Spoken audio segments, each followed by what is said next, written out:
The Extinction Agenda, comics and movies of the 80s, 90s, and more. Black Rain. Black Rain. Welcome to the Extinction Agenda. No vetoes. We're talking today, James and me, about Ridley Scott, Black Rain, 1989, and then Abel Ferrara's Bad Lieutenant, 1992. Jesus. Oof. Yeah. So we're gonna start with the Black Rain and yeah, this was your pick. It's a great movie, great Yakuza story. It was a big hit at the time. With the nice Hans Zimmer musical score. I was like, at first I was like, okay, that's kind of cool, but then like throughout the whole movie, I was like, where's Hans? Like, where is the musical score for this movie? Like, music's happening, but it's not working. Yeah. No, it was working. It was. Yeah.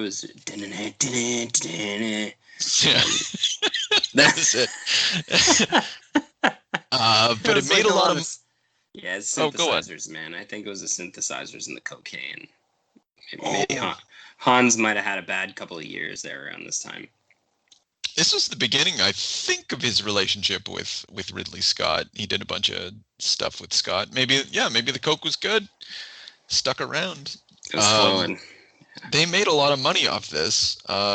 Big box office hit. That shocks me. It does. Me too. Because I was like, this movie is not good, and it's long. What are you doing there? Nothing. You're moving around something or other. Nah. Just mic adjustment. Mic adjustment. Okay. Fucking Michael Douglas. He's so weird. Like he's the leading man in this story, and it's weird to think of him like that's a different era. No, Michael Douglas is a great leading man for certain for like a decade, the 80s. Yeah, like he was awesome in Basic Instinct, which I guess comes after this. Maybe I think so. Basic Instinct was in '90s, early '90s, I think maybe. No, I think we're wrong about that because I think it's the one after RoboCop. Yeah, 92, man. 92. Shit, I don't know what I'm talking about. Okay, so Black Rain catapulted him into the stratosphere. You might be thinking of The Fatal Attraction. It's possible. 87. Great movie. Okay. Yeah. All right. Yeah, the 80s just couldn't get enough of this guy, and the early 90s choked him down too. And you know, this is he's kind of like he's really hot-headed in this fucking movie, as playing the rogue cop Nick Coughlin. Yeah, Nick. His name's even Coughlin. Great liners in this one, you know, and fuck you very much. I wrote down some of those good one-liners too. Yeah. Hang on, where did I put those? Sometimes you have to forget your head and grab your balls. Yep, I wrote that down too. You got that one, did you? I Yeah, usually get kissed before I get fucked. Just all throughout the movie, he's just so aggressive and fucking. Those are better than Arnold one-liners. Yeah, and like coming up from his mouth, like he's not a tough guy. But he's so aggressive that it made him a tough guy. Yeah, you just accept it. He's so angry and aggressive. Yeah. So the movie, I guess, is them. They okay. So with them, Charlie, his best pal, Charlie Vincent, played by Andy Garcia. Mm-hmm. They witness a fucking brutal mob hit in a restaurant brutal double homicide. Yeah. Just right broad daylight by the Yakuza. And how'd you feel about the overdone blood effects and stuff, like full throat slitting, like spraying, like almost like it was almost like what do you call it, like a samurai movie. Yeah, and I don't think that's an accident at all. I think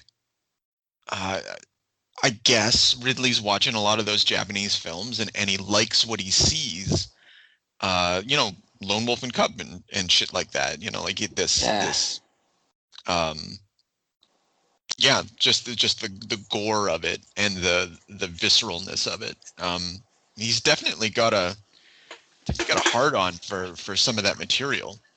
Yeah, it's like he wanted to bring a little of that flavor, but then he still was like, it was extremely racist, like beyond.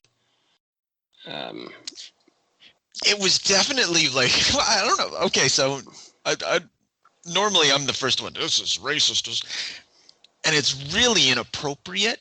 It's really like insensitive. Like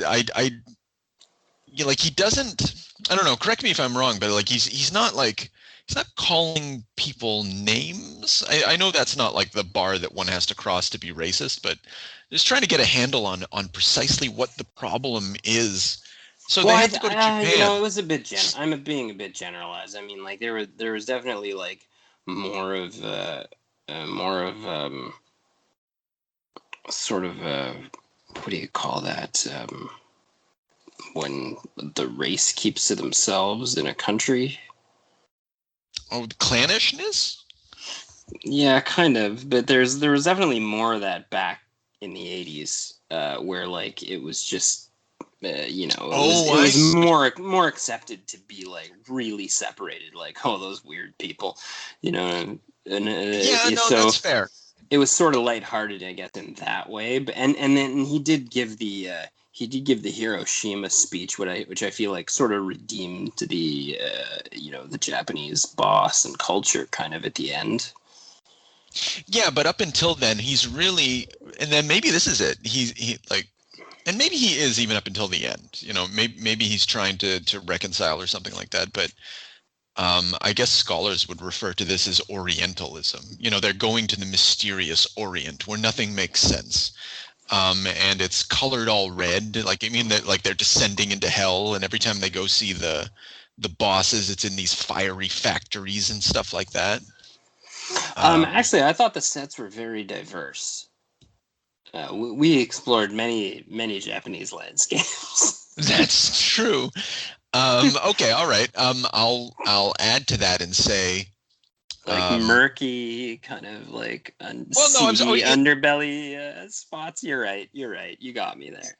No. But yeah, I do think you're onto something though. Like critics have pointed out how this atmosphere in Japan is meant to feel like it feels like Blade Runner in some instances, and that's just where they were getting their images. It's kind of like things being fed back.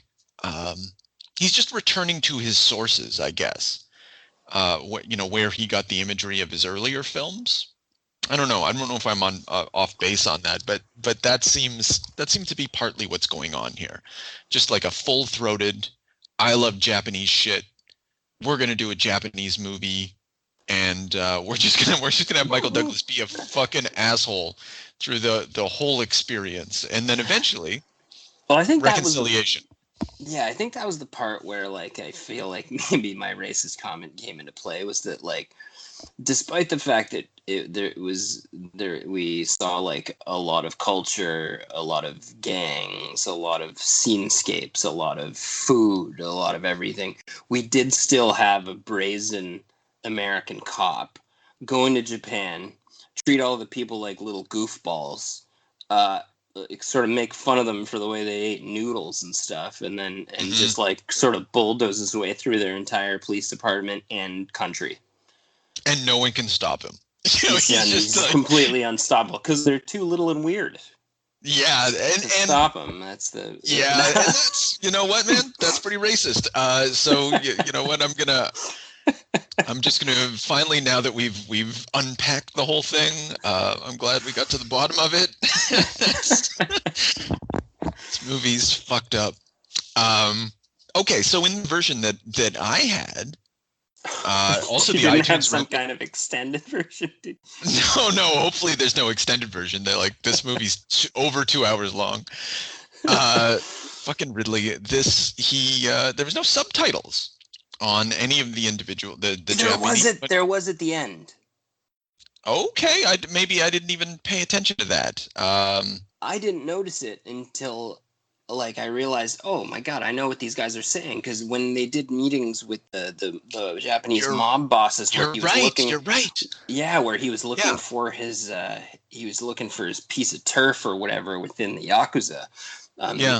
There were subtitles, so they were fully communicating, and you were aware of what they were communicating. But Wait, when when Sugai and Sato, when they meet, like in that final, like just like in the shed, I guess, and then he cuts off the dude's finger.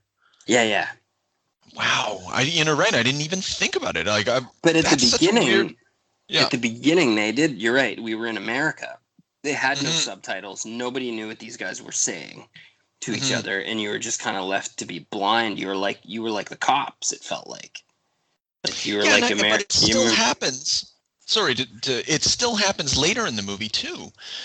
When we're in Japan, when we're like I was talking about like visiting the Yakuza in that hellish landscape, the factory, and they're having that meeting, like an extended meeting where like just Japanese gangsters are talking. Like there's no subtitles in any of that, and and maybe your experience was different, but I didn't have any subtitles, and I loved it. I just loved watching I just loved listening to the sound of their language and to watch their interactions and to see the theater of it. Um, and to still sort of know what's happening. That it's all about the forgery. They're trying to get that other press. And you know as much as you need to know. And Well, I I'd thought like about to how think that yeah, I'd like to think that was the deliberate, and I that we hope don't so. just have a Yeah. shitty bootleg copy from Yeah. iTunes. We might, like it's like iTunes has weird versions. Like when we go to talk about Bad Lieutenant, like we have the NC-17 version or the rated R version, rather than the actual director's version. Or maybe that's what I had because I rented it off iTunes. We'll compare notes and you can tell me what you saw, because I know they cut some Oh, shit from there. I think I got the standard version. Okay. Well, anyway, uh, okay, this is interesting about. Yeah, it's a failed experiment. Whatever Ridley was trying to do with Black Rain, like it's beautiful, like it always is, and I don't know. It has a weird propulsion, but at the end of the day, like why did he do this noir? Like I guess it's just the same thing. It's like Blade Runner again. He just loves noir, and he loves Japanese culture, and he just decided, fuck it, I'm just going for it. Um, So I also a couple of quick notes I made here for myself. sure. Nikki did call them nips. Oh Jesus. Okay. Yeah, All right. sorry about that. So that might have been case closed. yeah. Yeah. And then but the Masimoto character too, I wanted to dip into, and his relationship with the Andy Garcia cop Charlie.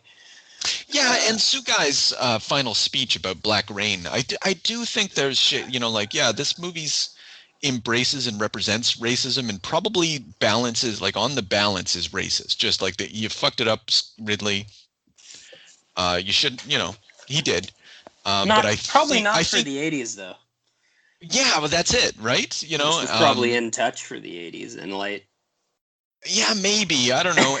Like Hollywood was producing like sports and like I don't think that Hollywood's ever really been in touch. And only when money's involved do they start getting in touch.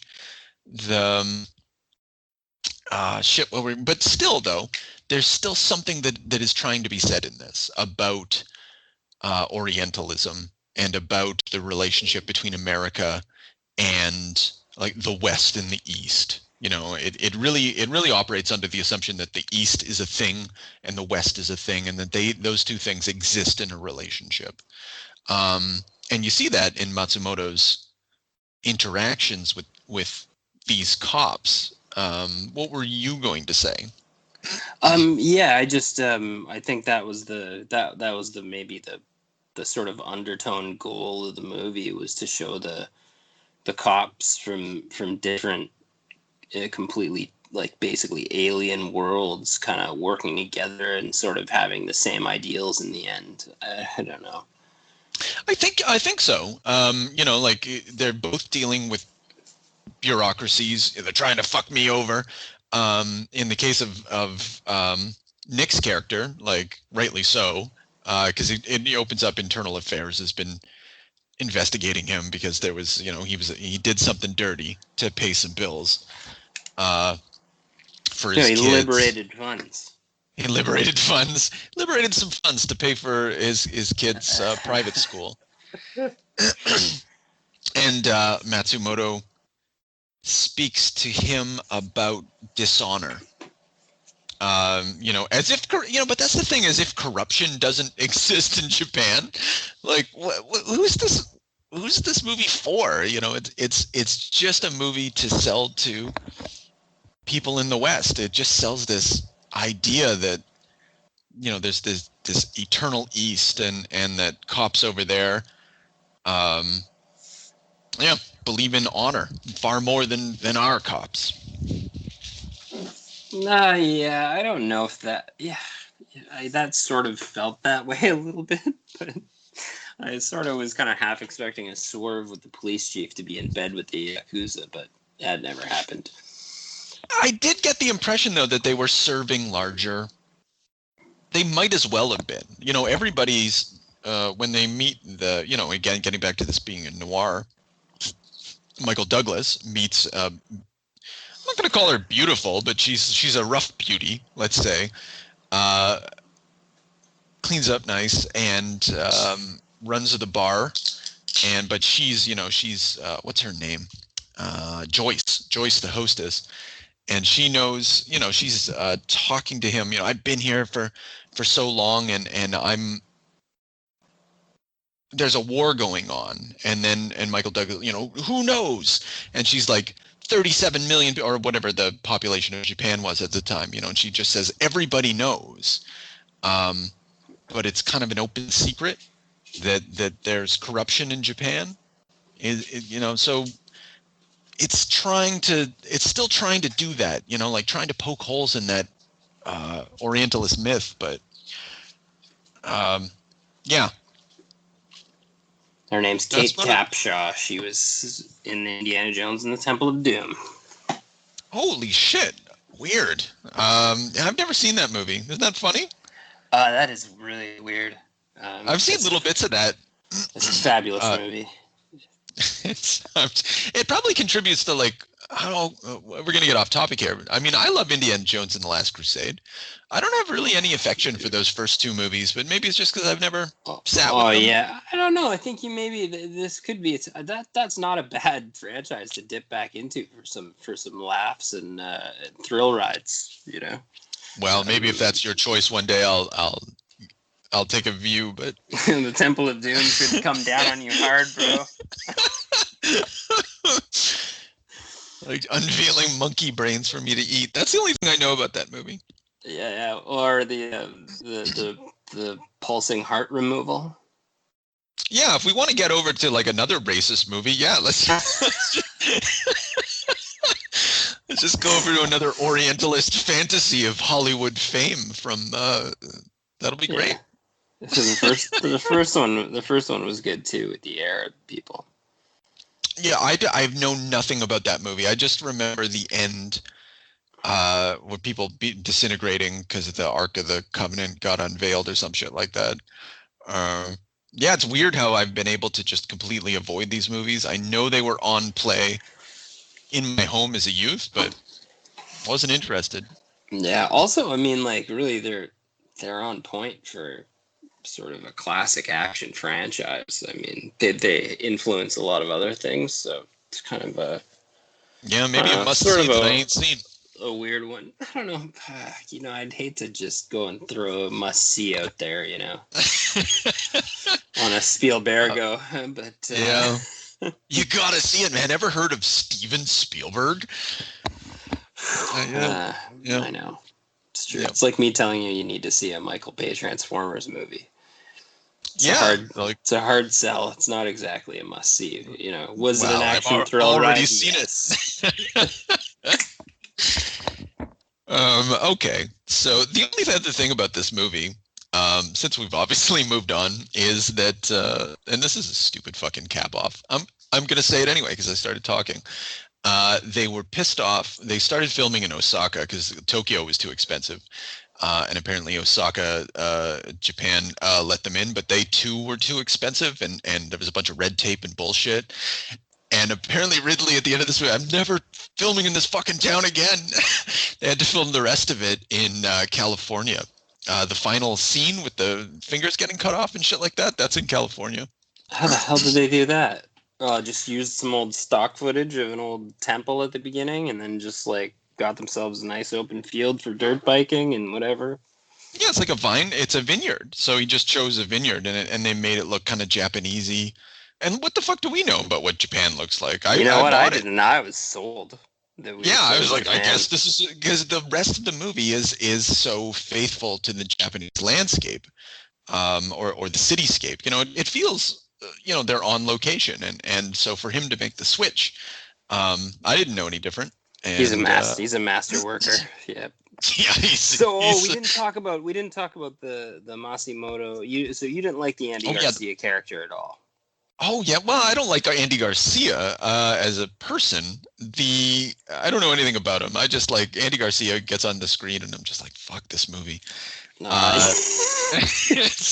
It makes watching I think The Godfather 3 very difficult, if I remember correctly. No one has seen The Godfather 3 except for you. Oh no! So yeah, man, that's a great one. Listen, I passed on, I believe, 2 and 3. Well, you shouldn't have passed on 2. I'm going to tell you you were wrong about that. 3 is an acquired taste. Happens to be flavored just the way I like. Except it's got Andy Garcia in it. Yeah, so in this movie, getting back to we're just circling back to how racist this movie is. And especially Andy Garcia's character, he's so... he's just around Japanese women, and they're like, oh, they're so happy that an American man is there, and they do the karaoke, and he's just... Those are hookers, though. Yeah, they could have been sex workers. It was, or women of the club, girls of the club. I did get that impression, but nonetheless, like, they're still ruling the roost, and everyone's sort of letting them. They're just like... It's true. And then he gives Masimoto his top shelf tie. Yeah, that's the most condescending fucking thing that you could do to a stranger. He's, come on over, fellow officer, we really like you. Here's my flashy tie. Your tie looks like shit. Andy Garcia tie looks much better on you. Hey. What? Who's going to say no to a tie, right? It was true. Yeah, it's not a great tie, but... What wanted in the 80s, it was a fantastic tie, I guess. Yeah. It's just like insulting someone's shirt the moment you meet them. I like that Michael Douglas took like 5 shots at him before he'd even sit down, too. Yeah, he's just real hothead. And then Andy proceeds to get decapitated, which we didn't talk about. Were you stunned by the decapitation, or were you previously? Oh, that was so cool. Yeah, I saw this movie when I was a kid. I must have been 9 because it was 1989. And the only thing I remember about this movie is that scene. Michael Douglas, he's shaking at the fence. Can't go around the corner or something, stuck behind the fence, but whatever. And the guy on the motorcycle, like dragging the sword, like he's on horseback. Like it's really a lone wolf and cub kind of moment or something. And yeah, takes off Andy Garcia's head and fridges him right there and then. Yeah, the bromance ends. Uh-huh. Yeah, I guess we didn't talk about the bromance. Like, yeah, they kind of set up serious bromance between these guys. Yeah, these guys are intimate. Even the bromance continued on with Masimoto afterward. Like an actual relationship. I guess it's the honor of it's the code of the police. Like we're working together. It's my partner. But yeah, he very easily slipped into another bed, we might say. And and actually, yeah, and that's kind of an interesting thing about the movie as well, too.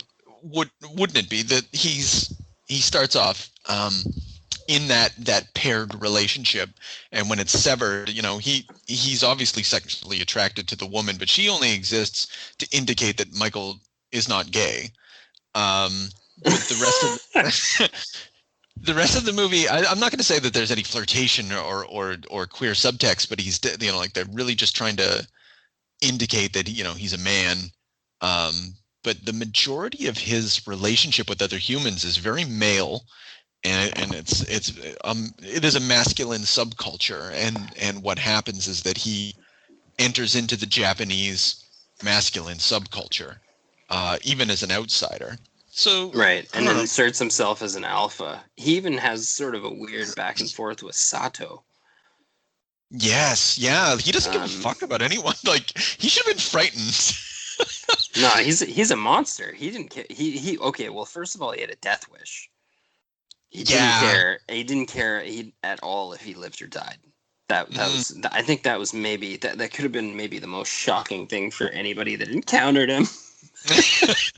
Well, he loses his job at home because they arrive in Japan and they immediately lose. I guess we should have said this. They immediately lose the reason they went to Japan is to keep Sato in custody and hand him to the Japanese police. And they got fucking tricked. And they sign a life insurance policy instead or something like that. And so they report it back to New York. Actually, no, it was when he stole the money later, apparently stole the money later, but it was only to reveal the counterfeiting operation. They reported back to New York, and it said, just in an offhand line, he's like, I lost my job because of you. And at that point, he loses Andy Garcia. He loses his job. He doesn't have an identity left. And he just he does have an identity. His homoerotic relationship with Andy Garcia and pure revenge. Yeah. And it drives the rest of the film. It's awesome. It was good for me. I don't know. Yeah. No, it was like I didn't like this movie, but I watched the whole thing really with rapt attention at what it was doing, and I was like, these are bad choices all around. But this is what are you doing, Ridley? You made Alien and you made this? What the fuck, dude? He served us another epic, is what he served us. The dirt bikes, full circle. Last scene, I know you like that. No, and that actually, even that final fight scene gets at the dichotomy that I think this movie is just fucking strains at constantly. It's Sato. He's all Asian martial artsy, and he does all the punching and kicking and stuff. And then Michael Douglas, the first thing he does is he gets into a boxer's stance, and it's all these really big uppercuts. And he finally defeats him just by being American and angry. Yeah, I like when the motorcycle wheel involved, though. That was a nice touch. I like that at the end he's in this weird hug position from Michael Douglas, and there's Yes. a broken tree branch, and Michael Douglas is just you want to get penetrated, and he's like, no, arrest me. And that was it. I'm not sure how I took that, but yeah, that's fair. I didn't think about it at the time. I remember the look between the Japanese actor. It's a look of deep shock and fear in that moment, as if he understands what's next, and then they cut, and it defeats audience expectations at the same time that it communicates exactly what you just suggested. It blew my mind, is what it did. Yeah. Holy fuck.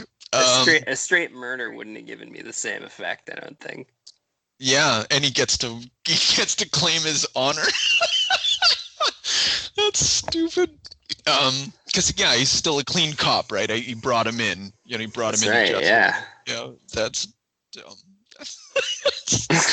that's perfect. Yeah. Do you got anything else on this movie, or? No. I mean, there's a lot happening in Yeah. this movie because it was so long. But whether or not any of it's good or worth talking about is a whole other issue. But Yeah. All right, we'll Uh, cut it into that. we got a great enjoyment out of that, I think. Oh yeah, do you want to give it a grade before we move on? Yeah, Odo, what are we doing? 5? Are we doing the like thumbs up, thumbs down, or A, B, Let's do it out of C? 5 is the shittiest grade Like the because 5-star rating, right? Like because like sometimes you're like I want to give this thing a 3.5, but I mean, is that possible? I honestly 3.5 is right where I am. Yeah, it's like I would recommend this as an oddity within a fella's career. Like Ridley's done a lot of different work. He's working on stuff, working through stuff in strange ways, and this movie's part of that. But I still can't recommend it as a good movie. I just think it was really interesting. So 3.5. But it's not a bad movie. I wouldn't. Yeah. I wouldn't give this a 2 stars. It's definitely not The Stuff or The Blob. True. Slightly better production value. Yeah. if that's like the low scale, then I can agree. All right. Did Charlie-san know?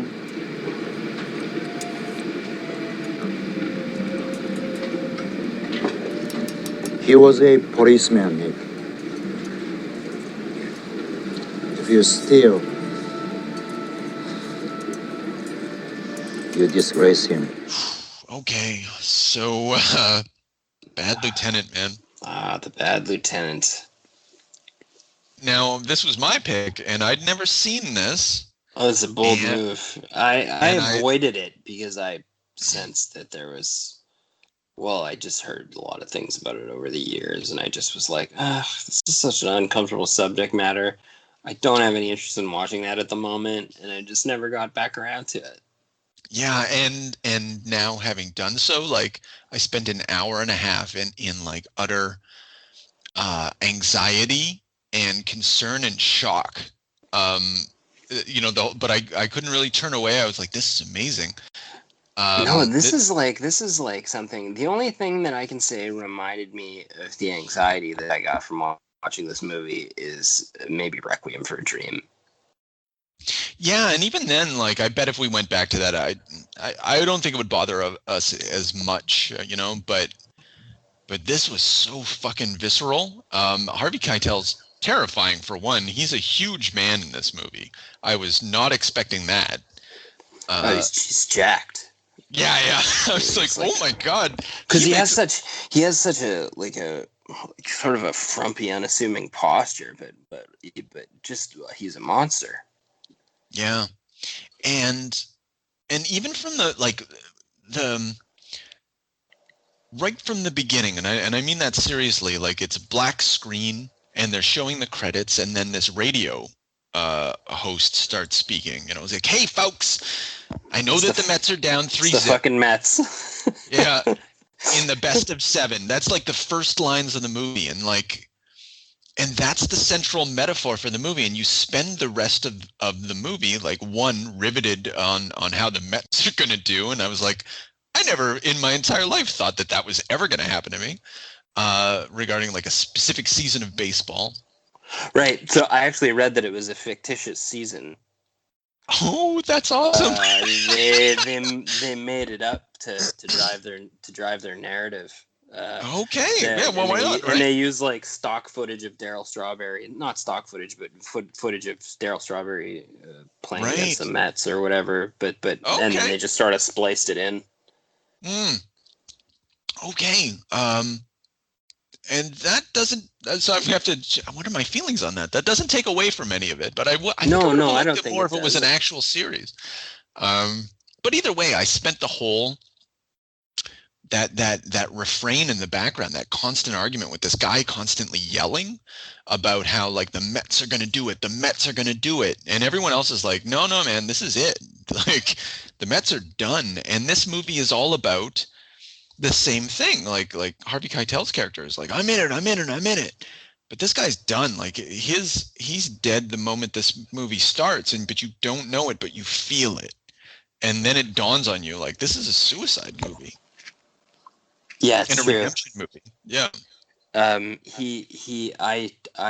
get the feeling from just the gambling, and then it opens up with him just driving his cop car and just huffing cocaine, like in the most grotesque, like visceral way, and it's just like, well, you're just stunned. I was stunned, and I was just like, this, like you said, you don't know the character's gonna die. Like, you vouch for him, like he's your protagonist. You don't want him to die. But you just have this god awful dark feeling because of his behavior that everything's just headed there. Yeah, and it's kind of worse than even you're describing, because like it's immediately he drives his kids to school, and then the moment that and this is significant because the movie, this is an old movie. It starts off with the two boys in the car, his sons, and then it ends with the two, guys that he's going to send out of town. They're sitting exactly the same, like these metaphorical stand-ins for his own son. But anyway, the kids go off to school, and then he immediately fucking starts snorting cocaine, starts gambling. I don't know what else like when he gets to that first crime scene. When he gets to that he first immediately crime tries to pocket a bag of coke, but he's too wasted, and he accidentally drops it and just tells the guy to put it in evidence. Well, that happens later, and that's sorry, like I'm thinking of a different. Yeah. No, but that's a common thing throughout the movie. Like with he's just desperate. Like he's not even dialed in like at all. Like he's just coming apart. You're seeing like his last days, really. Yeah, and he shows up like I was going to say that the people sitting in cars with their brains blown out. It happens a lot in this movie, and it's a constant image. And the first, so he does a bunch of coke. He drives to this first crime scene, and he's like, he's like, so what's going on here? And they're like, we got two girls, their brains have been blown out. And he looks inside, and then he just looks at their tits. Like the camera God, yeah, I forgot about that. Yeah. And you're just like, Jesus, like that's all you need to know about this guy. And then obviously it gets much worse from there. He just like the drug use escalates. Boy, does it. Yeah. I've never seen such rampant drug use in I'm gonna say like a serious fashion. Like there's nothing glamorous about it. Was really grimy, like really realistic. Yeah. Really, like he just like, and then he moves to that like heroin house or whatever. Incidentally, the woman who administered the heroin was the writer. I did read about this, who is also just so happened to be quite the heroin enthusiast that died not long after. Yeah. They're, they were using a lot of drugs at the time. Yeah, she died of cocaine-induced heart failure. I wrote that down. Yeah. So we learned at age like 36 or something like that. That's horrific. I don't. Process that. So but that's what, like that experience, that feeling, like if it comes from that woman, I don't mean to say that woman, but like if it comes from her and her experience, there's just something so fucking genuine about this movie. Like it's a cop movie and it's about Catholic redemption. Because like there's at the end he comes to, I'm so weak, and it's all about the sinner. When he screams in the church. Mm-hmm. Oh, I almost couldn't even bear that scene. Yeah. He was just. I wrote down visceral. Yeah. He was so scary and so like genuine, and when he was like crying in the church, like just screaming out, it was just awful. It's that proper cry, there's a way that you cry in Hollywood, and then there's a way that men cry in real life, and it's like a wounded dog. And he sounds like a wounded dog, just like a child weeping, like this wailing that comes out from I don't know. He knows That's what it sounds like. And and he's just seeking, what I thought about this movie is I thought about Jodorowsky, and I thought that this is the sort of movie that Jodorowsky wants to make and can't get out of his own way to make. Like this is like a fundamental sort of weird French New Wave kind of cinema thing, and all about sex and drugs and redemption, and it was just all there, and yeah, Alejandro anyway, has kind of his own. He has like a weird like artistic flair that he would want to fuck with it. It makes the projects that he does almost unpalatable for most people. He doesn't have any he can't like key into like where I could cut something out to be a bit more mainstream, and I don't think he has an awareness of that, which makes his artwork special. But for sure, and it's funny, like there's nothing mainstream about this movie. No. But it is like I like Jodorowsky. He would do, and this is basically another way of saying what you've just said. Like he would fuck with the tarot or something like that. There would all be these mysticism and psychedelic landscapes and stuff like that. But if you cut away all that stuff, I think this is the story that he's trying to tell a lot of the time. And I was just really shocked to find it. I honestly didn't think that this movie was going to be like this at all. And my only childhood memory of this and why it popped to mind is I'm not going to use his name, but there was a friend of mine when we were children, and he would always, when and it made me sad. It made me kind of weirded out. Like after I watched this movie and I thought about this memory, I was like, that guy was really troubled. He remember that scene where he pulls over those girls? Yeah. Right. So probably in the version that you have, it doesn't show him like actually jerking off. Does that probably didn't? No, that didn't make my cut. Wow. Yeah. That's the Blockbuster cut. Blockbuster refused to show this unless they like cut out certain things, and that was it. And it's like, and maybe this was what the young fella that I knew at the time. This is probably the version he saw, where it's just like, show me how you suck a dick, whatever. But actually, no, because he must have seen the longer version somehow, because he used to quote this, and he thought it was the funniest thing. And watching it as an adult, I was like, it's just like, it's on YouTube. You can see the cut scene, and it's just so horrific. Like, he's just so fucking gross. But then the movie's about the redemption. All of that's cut out. Yeah. You're left to just assume that the girls did a favor for his favor, and they just literally put just a big axe fell on the whole scene. Yeah, and it was actually a bit jarring because it was a full cut, and I thought there was more to his like evil deeds that I didn't get to see, but yeah. Yeah, if you want to see it, you can gentle listeners, you can check that out for yourself. It's abject. Because she just like, you don't see what she's doing, and she's not sucking on his cock, but you just see him jerking off, and he's like, oh yeah, and he just looks fucking gross. And it just adds to just like the litany of monstrous acts that this guy performs throughout the whole thing. And I know I'm talking a lot, but I was just struck by the guy must have been 12. The guy must have been 12 or 13, and like what he got from that movie, from that, was just like how funny that was, and I hope that isn't where he stayed as he aged. But I don't know, maybe he did, because that guy Harvey Keitel he goes through a lot of. This story is not about how cool Harvey Keitel is. No, it's not. It's not. Yeah.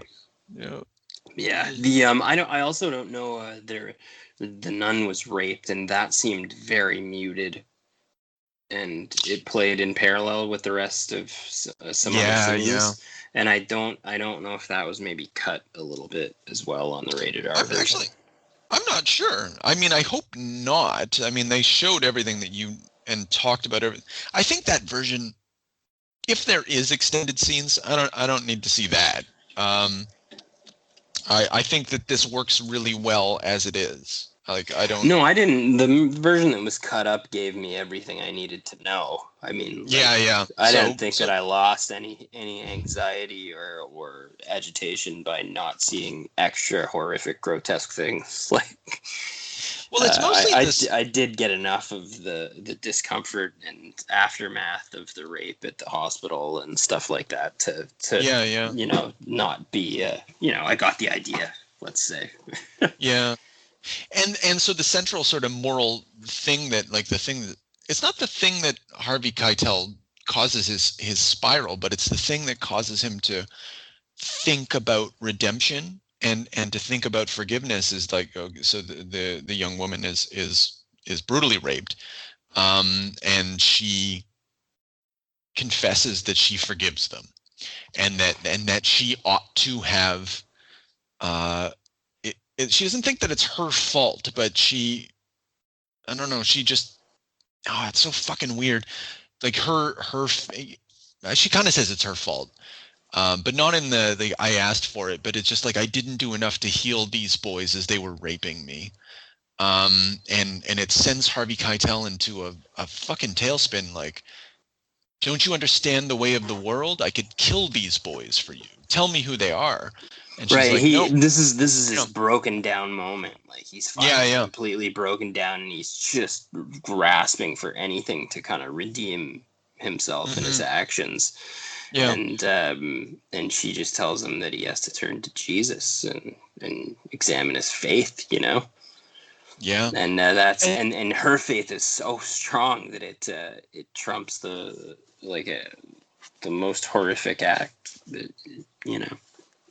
And that's the idea of Christ, you know, like, and that's what this movie, I want to say that it's kind of exploring, you know, because this idea is just like, whatever your sins, what this movie wants to say is like, whatever your sins, you can still be saved through the power of Christ, you know, like, it's a weird sort of, it's like, that's literally what, I'm not saying that's what this movie's, I already said that's what this movie's saying, but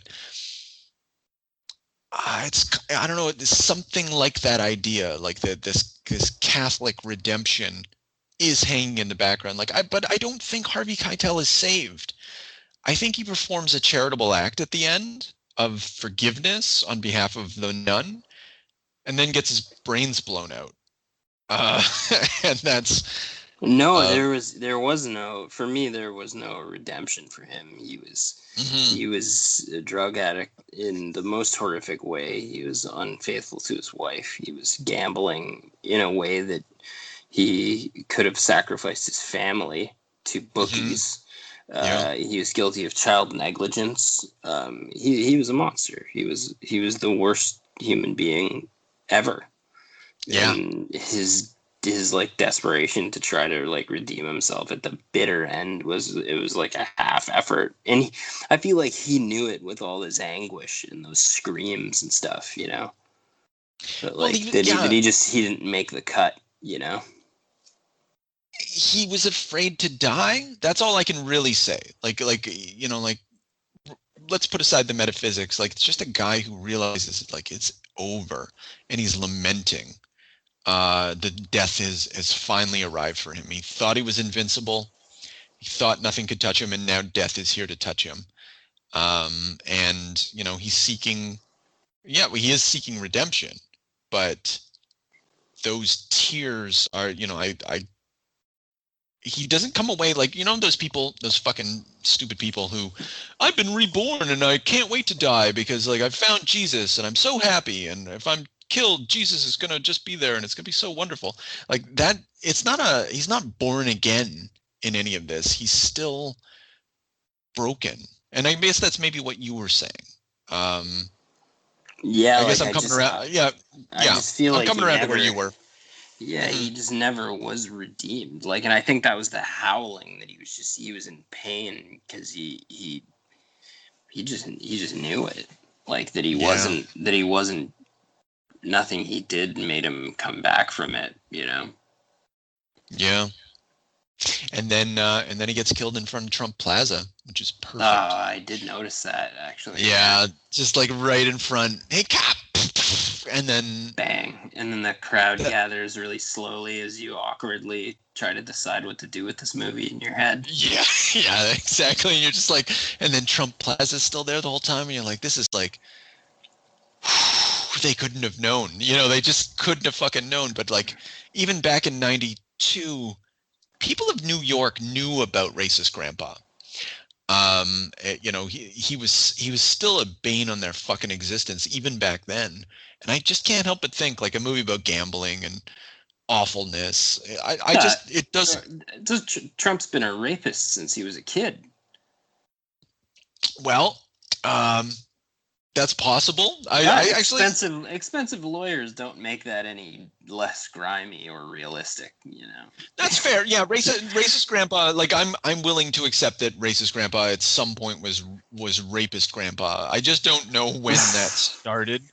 I could probably find that out with a simple Google search, to be honest with you. Well, you could find accusations. And then accusations that led to filing charges that led to like a payday no charges. That doesn't make it any less of an act. Yeah, that's fair. You know what? God, am I curious? Do I want to know that answer? Oh, we can bring that into next episode. Yeah, next episode. Yeah, getting back to like little something to look forward to there. Jesus, I do not want that. I'm going on record. I don't want that to be a regular feature of the Extinction Agenda. Let's just pass on it. We all know that. Yeah, maybe in private text you can say, yeah, he's a piece of shit and a fucking monster. And if you voted for him, you can fuck off. I'm sure most of them already left. Yeah, I would imagine so. Or they're like, who do these guys think they are? Damn lefties. Yeah. I don't have anything else in this movie other than like this was a huge experience. Like, this was a fucking experience for me in a way that movies, God, they just haven't been in so long. Like I was just in rapt attention and terror and I wouldn't recommend this movie to someone unless they wanted to explore, I don't know, just a certain intensity of experience. No, yeah, you don't come away with from this one with like a good feeling. Like if I was gonna recommend this to somebody or say, hey, have you ever seen this? And they were like, oh, I should watch that. I'd probably disclaimer them. Oh, for sure. Just be like, you're gonna be really uncomfortable if you watch that movie. Yeah. Very uncomfortable. Like, think about it before. It's like it's like recommending a drug experience. Like it's so. Like as long as you don't hit stop and walk away from the movie, like you're in for a fucking trip, and fucking buckle up because this movie's. Not like anything that you and actually I don't know what my thought is here, but like if someone were to watch this and not be extremely troubled at the other end, I guess I would wonder like why not? Like don't you understand what you just watched? Like if they were bored or like I didn't understand it, like I don't care. You don't have to understand the fucking movie. Like this movie's a nightmare. Sorry, I'm going on, but no, it's these are facts. Mm-hmm. Anyway, yeah. What would you grade this baby? I'm gonna say it's a 4-star. I'm gonna say this was an oddity in some kind out of 5. Yeah, I'm gonna say a dark cult classic. It's this one touched me deeply. I'm gonna go with a 5. Oh, okay. Yeah, this one struck me as like for me, this is one for the ages. Like I'm not saying that. This is like this feels so fucking raw and immediate, and it just comes from a place. I'm smitten with it. I'm giving it a 5 because I think it's art with a capital A. Have you, by the way, on IMDb, have you dipped into the parents' guide on this one? I don't even know what that is. What do you mean? There's IMDb? No, just give it to me. I don't know what this is. If you go on IMDb and you scroll down just a little bit on any movie, there's a parent's guide which lists sex and nudity, violence and gore, profanity, alcohol and drugs, and or frightening and intense scenes. Typically, there's a few green lights, a few yellow lights, a few red lights if it's a horror movie or something, right? Okay. This movie, and I've never seen this, and you can go, dude, I'm telling you, look up Friday the 13th and you won't find this. Right. This has red and severe across all those categories. Severe is the word, and it's across every category. That's fair. I mean, this movie, yeah, I could just keep going on about it. It's just like it, yeah, it's very a severe movie. So if you like severe things, apparently I like severe things. Like the parent's guide on Alien, sex and nudity, mild, violence and gore, moderate, not severe, profanity, moderate, alcohol and drugs, mild because of the smoking, and frightening scenes are severe, but only one severe out of 5. Yeah, it makes you think. Mm-hmm. So I guess we're giving this 5 severes out of. So that came naturally. Nice. Giving this a full 5 severes for Extinction Agenda completists. Keep going. More surprises. Oh yeah, big surprise, huge surprise.